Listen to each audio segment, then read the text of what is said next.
Mais je sais où je vous ai déjà vu. Dans un super resto, vous avez pas toujours été ici. Ben, les choses changent dans la vie. Là, c'est un peu la dégringolade quand même. Bon, et ce champagne alors, qu'est-ce que vous allez nous servir?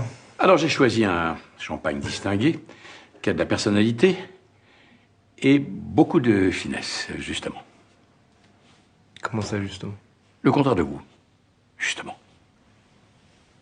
Compte tenu de la haute opinion que vous avez de vous-même, je comprends que ce soit une révélation. Ne vous inquiétez pas, je me suis aperçu aujourd'hui que j'étais probablement, dans votre cas, à ceci près tout de même, qu'aujourd'hui, justement, quelque chose a changé ma vie.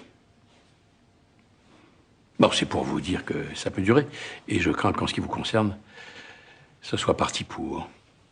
Autour de cette table, certains vous trouvent dynamique, combatif, entreprenant audacieux, et d'autres vous jugent suffisant, prétentieux, ridicule. Eh bien, les uns et les autres se trompent, puisque vous êtes tellement plus simple. Avec les mots de tous les jours, comme dans le langage châtié, on vous désigne du même nom.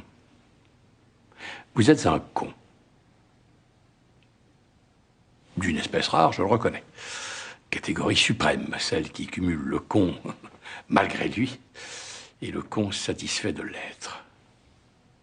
Il y a longtemps que je n'avais pas rencontré un mélange aussi réussi. Toutes mes félicitations. Être con n'est pas vraiment gênant en soi. Non, l'ennui, c'est que les cons se sentent souvent obligés de le faire savoir. C'est l'usage intensif de la connerie qui est pénible. Alors vous êtes du genre sans modération. Hein. Toujours volontaire, pas de répit. Vous devez même assurer des permanences.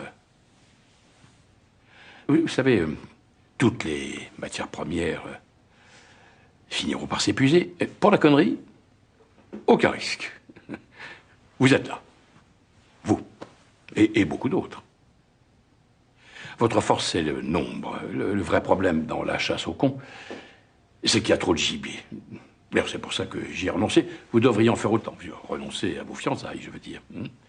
Non pas parce que tout le monde fait semblant d'y croire, mais parce que vous êtes indigne de Valentine.